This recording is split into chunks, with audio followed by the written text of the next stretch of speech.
S S ಟಿವಿಯಲ್ಲಿ ಜಾಹೀರಾತು ನೀಡಲು ಈ ನಂಬರಿಗೆ ಸಂಪರ್ಕಿಸಿ.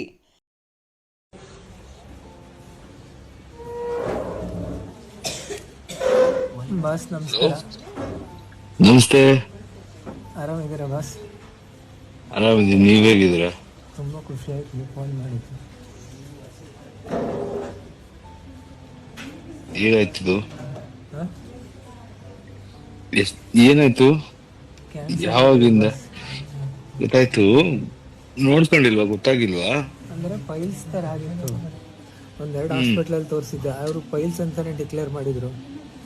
ಅದು ರೆಕ್ಟಲ್ ಕ್ಯಾನ್ಸರ್ ಅಂತಲೇ ಗೊತ್ತಾಗಲಿಕ್ಕೆ 3 ತಿಂಗಳು ತಗೊಂತು.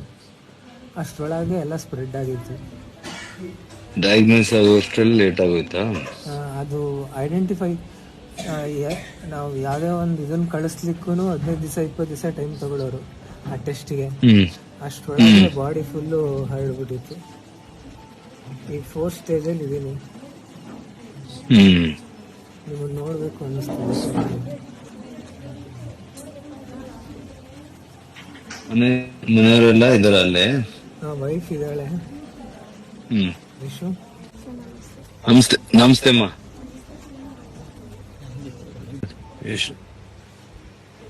ಎಲ್ಲಿ ಶಿವಮೊಗ್ಗಲ್ಲ ಇದ್ದೀರಾ?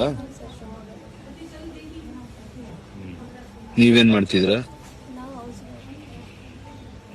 ನಿಮ್ದು ಯಾವ ಊರು? ಅಲ್ಲೇನಾ?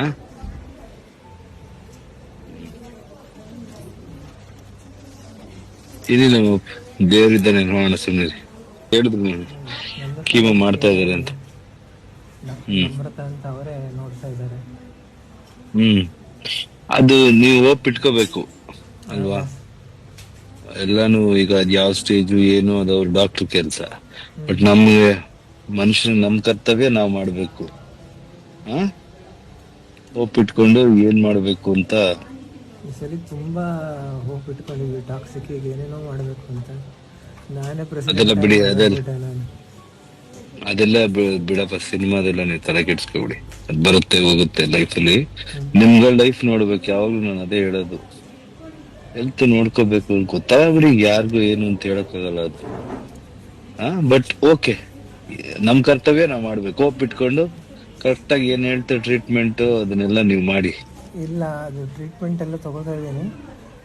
ಆಪರೇಷನ್ ಕೂಡ ಆಗಿದೆ ಇಲ್ಲಿ ಹೊಟ್ಟೆಲಿ. 6-8 ಕೀಮೋ ಆದ್ಮೇಲೆ ಅದೇಗೇನು ಆಪರೇಷನ್ ಆಗಬೇಕು. ಹಾಗಾಗಿ HCG ತೋರಿಸಿದ್ವಿ. ಅದು ಮುಗಿಸ್ಕೊಂಡು ಇವಾಗ ನಂಜಪ್ಪ ಲೈಫ್ ಕೇರಲ್ಲಿ. ಮೇಲೂ ಇದೆಲ್ಲ ನಿಮ್ಗಳಿಗೆ ಪ್ರಾಸೆಸ್ ಆಗುವಷ್ಟರಲ್ಲಿ ಊರುಗಳಿಂದ ಬೆಂಗಳೂರಿಗೆ ಬಂದು ಇಷ್ಟು ಟೈಮ್ ಆಗ್ಬಿಡುತ್ತೆ. ಅಂದ್ರೆ ಯಾವುದೇ ರಿಪೋರ್ಟ್ ಆದ್ರೂ HCGಗೆ ಹೋಗ್ತಾ ಇತ್ತು. ಹಂಗಾಗಿ ನಾವು ಅಲ್ಲಿಗೆ ಹೋಗ್ಬಿಟ್ವಿ. ಅಂದ್ರೆ ರಿಪೋರ್ಟ್ ಬರೋದು 15 ದಿವಸ 20 ದಿವಸ ಆಗೋದು HCGಗೆ. ಸೊ ಅದು ಟೈಮ್ ಆಗೋಷ್ಟೊತ್ತಿಗೆನೆ ಅದು ಹರಡ್ಬಿಡೋದು. ಹಂಗಾಗಿ HCGಗೆನೆ ಹೋಗೋಣ, ಅಲ್ಲಿ ಸ್ವಲ್ಪ ಕಾಸ್ಟ್ಲಿ ಇತ್ತು. ಹಂಗಾಗಿ ಮನೇಲಿ ಸೈಟ್ ಅವೆಲ್ಲ ಮಾರ್ಕೊಂಡು ಏನೋ ಒಂದು ಮಾಡಿದ್ರು ಅಣ್ಣ ಎಲ್ಲ. ಸೊ ಹೆಂಗೋ ನಡೀತು. ಮತ್ತಲ್ಲಿ ಯಾರು ಇರ್ಲಿಲ್ಲ, ಹಂಗಾಗಿ ಇಲ್ಲಿಗೆ ಕರ್ಕೊಂಡು ಬಂದ್ರು. ಎಷ್ಟು ಜನ ಮಕ್ಳು ನೀವು? ನಾವು 3 ಜನ ಗಂಡು ಮಕ್ಳು. ಅಪ್ಪ ಅಮ್ಮ? ಅಪ್ಪ ಇಲ್ಲ, ಅಮ್ಮ ಇದ್ದಾರೆ. ನಾನು ಇವತ್ತು ಗೊತ್ತಾಯ್ತು ನನಗೆ. ನಮ್ ರಾಕಿ ಹೇಳ್ದ, ನಿನ್ನೆ ಗೊತ್ತಾಯ್ತು. ಇವತ್ತಿರ್ಲಿ, ನಾನು ಹೊರಗಡೆ ಇದ್ದೀನಿ, US ಅಲ್ಲಿ ಇದ್ದೀನಿ. ಗೊತ್ತಾಯ್ತು. ಏನು ಮನ್ಸಿಗೆ ಏನು ಇದ್ ಮಾಡ್ಕೊಳ್ಳೋದು, ಈಗ ದೇವ್ರ ಪ್ರಾರ್ಥನೆ ಮಾಡ್ಬೇಕಷ್ಟೇ. ಇದು ಏನ್ ಮಾತಾಡ್ಬೇಕು ಗೊತ್ತಾಗ್ತಿರ ಚಿನ್ನ. ಓಕೆ, ನೀನು ಹೆಲ್ತ್ ನೋಡ್ಕೊಡಿ. ಹಂಗಾಗಿ ನಿಮ್ಮನ್ನ ನೋಡೋಣ ಅನ್ನಿಸ್ತು.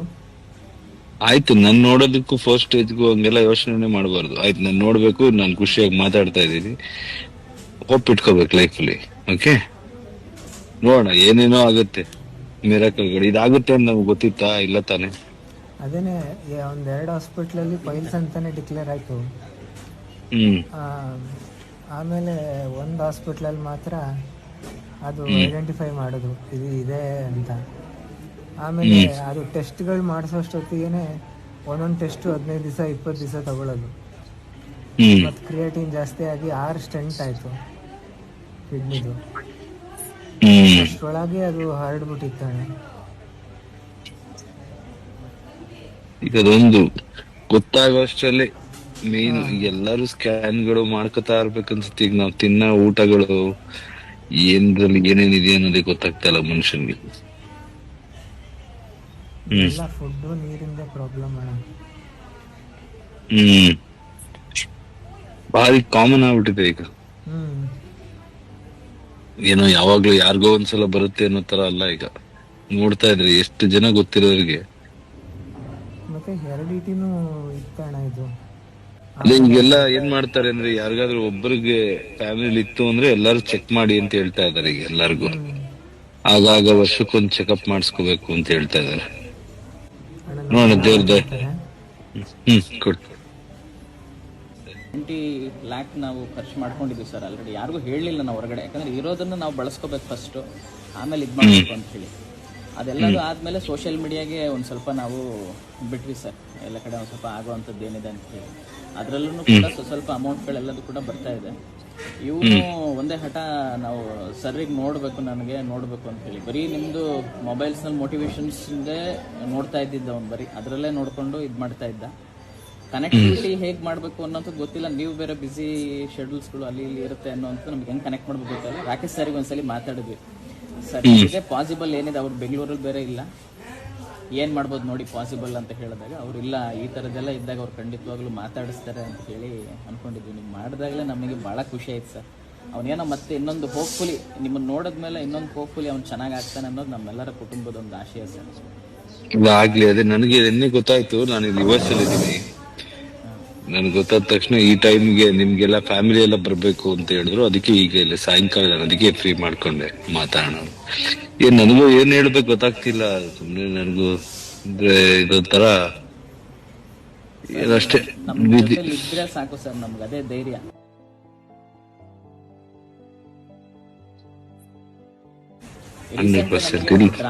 ಡ್ರಾಮಾ ಅಂತ ಸಿನಿಮಾ ಬಂದಿತ್ತಲ್ಲ ಸರ್, ಅವಾಗ ನಮ್ದು ಡ್ಯಾನ್ಸ್ ಕ್ಲಾಸ್ ಇದೆ ಸರ್. ನಾವೆಲ್ಲ 3 ಜನ ಡ್ಯಾನ್ಸ್ ಕ್ಲಾಸ್ ನಡೆಸ್ತಾ ಇದ್ವಿ, ಸ್ಟೈಲ್ ಡ್ಯಾನ್ಸ್ ಅಂತ ಶಿವಮೊಗ್ಗದಲ್ಲಿ. ಡ್ಯಾನ್ಸೇಶ್ ಅವರು ಅವಾಗ ನೀವು ಒಂದ್ಸಲಿ ಬಂದಿದ್ರಿ ಸರ್, ನಮ್ಮ ಡ್ಯಾನ್ಸ್ ಕ್ಲಾಸ್ ಕಾರ್ಯಕ್ರಮಕ್ಕೂ ಕೂಡ ಬಂದಿದ್ರಿ, ಕಾಂಪಿಟೇಷನ್ಸ್ಗೆ. ಹಂಸಲೇಖ ಸರ್ ನೀವು ಇಬ್ರು ಬಂದಿದ್ರಿ. ಹೌದಾ? ಅವಾಗಿಂದನೂ ಸರ್ ನೀವಂದ್ರೆ ನಮ್ಗೆಲ್ಲರಿಗೂ ಇಷ್ಟ ಸರ್. ಅವಾಗಿಂದನೂ ಕೂಡ ಅದೇ ಇದ್ರಲ್ಲಿ ನಾವೆಲ್ಲ ಇದೀವಿ ಸರ್. ಏನ್ ಬೇಕಾದ್ರೂ ಓಡಾಡ್ಬೋದು. ಹೆಲ್ತ್ ಬಂದಾಗ ಮನುಷ್ಯನ ಲಿಮಿಟೇಷನ್ ಅಷ್ಟೇ ಅಲ್ವಾ. ನಾವು ನಮ್ ಕೈಲಿ ಏನು ಇಲ್ದಿರೋದೇ ನೋಡಿ ಅಸಹಾಯಕತೆ ಅಷ್ಟೇ. ಸುಮ್ನೆ ನಾವು ದೇವ್ರ ಮೇಲೆ ಭಾರ ಹಾಕ್ಬೇಕಷ್ಟೇ. ನಿಮ್ ಕರ್ತವ್ಯ ನೀವ್ ಮಾಡಿ, ಅವ್ನು ಹೋಪ್ ಇಟ್ಕೊಳ್ಳಿ ಅವ್ರು ಅಷ್ಟೇ. ನೀನ್ ಏನ್ ಹೇಳ್ಬೇಕು ಗೊತ್ತಾಗಲ್ಲ. ನಿಮ್ನೆಲ್ಲ ಮಾತಾಡ್ಸೋಣ ಅಂತ ಮಾಡಿದೆ ಅಷ್ಟೇ. ಸಮಾಧಾನ ಮಾಡ್ಕೊಡಿ. ಶಕ್ತಿ ಎಲ್ಲಾರು ಹೋರಾಡ್ಲೇಬೇಕು. ಇವತ್ತು ಏನಾಗ್ಬಿಟ್ಟಿದೆ ಹೆಲ್ತ್ದು ಒಬ್ಬೊಬ್ರಿಗೂ ಒಂದೊಂಥರ. ಅದೇ ನಮ್ ಸಿಸ್ಟಮ್ಗಳಲ್ಲಿ ಎಲ್ಲ ಸ್ಮೂತ್ ಆಗ್ಬೇಕಷ್ಟೇ. ಮನುಷ್ಯನಿಗೆ ಗೊತ್ತಾಗಿ ಅದನ್ನ ತಿಳ್ಕೊಳ್ಳೋ ಅಷ್ಟರಲ್ಲೇ 3 ತಿಂಗಳು ಆಗುತ್ತೆ ಅಂದ್ರೆ ಅಲ್ಲೇ ಸಮಸ್ಯೆ. ಆ ಊರಿಂದ ಇನ್ನೊಂದು ಊರಿಗೆ ಬಂದು ಅದನ್ನ ತಿಳ್ಕೊಂಡು ಅದನ್ನ ಇದ್ ಮಾಡೋ ಅಷ್ಟರಲ್ಲಿ ಅರ್ಧ ಸ್ಪ್ರೆಡ್ ಆಗೋಯ್ತು ಅಂದ್ರೆ ಕೇಳಕ್ಕೆ ಬೇಜಾರಾಗುತ್ತೆ.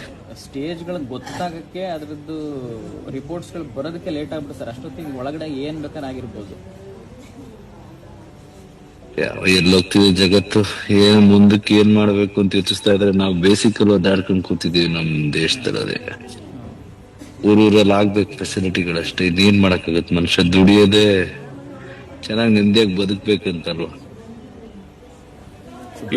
ಸರ್ ಅವ್ನು ನಿಮ್ಮ ಇನ್ಸ್ಪಿರೇಷನ್ ವರ್ಡ್ಸ್ ಇಂದ ತುಂಬಾ ಇದಿದೆ ಸರ್, ಜೋಶ್ ಇದ್ದಾನೆ. ಅವ್ನು ಯಾವತ್ತೂ ಹೋಪ್ಸ್ ಕಳ್ಕೊಂಡಿಲ್ಲ. Only thing sir.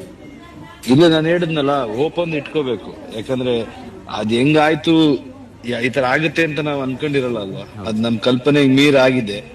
ಒಳ್ಳೇದು ಕಲ್ಪನೆ ಮೀರ್ ಆಗ್ಬೋದಲ್ವ. ಸೊ ಅದನ್ನು ಸರ್ವೈವ್ ಆಗ್ಬೋದು. ಎಲ್ಲ ಮೈಂಡ್ ಅಂತ ನಾನ್ ನಂಬ್ತೀನಿ. ಬಟ್ ಹೋಪ್ ಇಟ್ಕೋಬೇಕು ಅಷ್ಟೇ. ಇನ್ನೇನು ಮಾಡಕ್ಕಾಗಲ್ಲ. ಎಲ್ಲರೂ ಒಂದಿನ ನಾವೆಲ್ರಿಗೂ ಏನೋ ಒಂದ್ ಸಮಸ್ಯೆ ಬಂದೇ ಬರುತ್ತೆ. ಬಟ್ ಹೆಂಗ್ ಅದನ್ನ ನಾವು ಹೋರಾಡ್ತೀವಿ ಅನ್ನೋದೇ ಮುಖ್ಯ ಅಷ್ಟೇ. ನೀವೆಲ್ಲ ಅಣ್ಣಂದಿರ ಇದಿರಲ್ಲ, ಎಲ್ಲರೂ ನೀವು ಜೊತೆ ನೋಡ್ಕೊತಾ ಇದೀರ, ಅಷ್ಟೇ ಖುಷಿ. ನೀವಿರ್ಬೇಕು ಸರ್ ನಮ್ಮ ಜೊತೆ ಅಷ್ಟೇ ಸರ್. ಖಂಡಿತ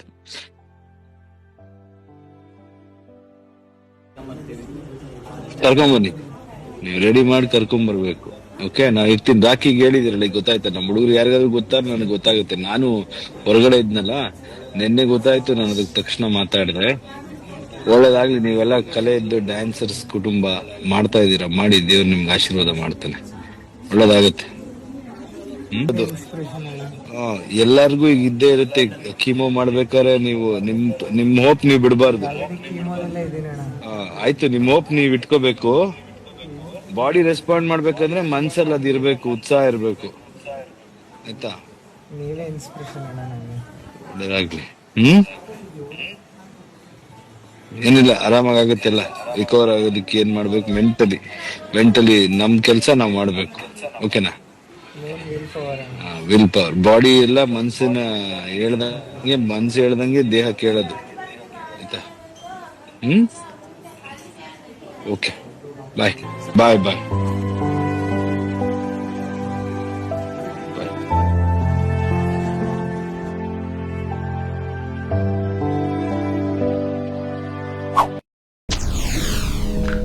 SS ಟಿವಿ, ಸಿನಿಮಾ ಜಗತ್ತಿನ ಕ್ಷಣ ಕ್ಷಣದ ಸುದ್ದಿಯೊಂದಿಗೆ.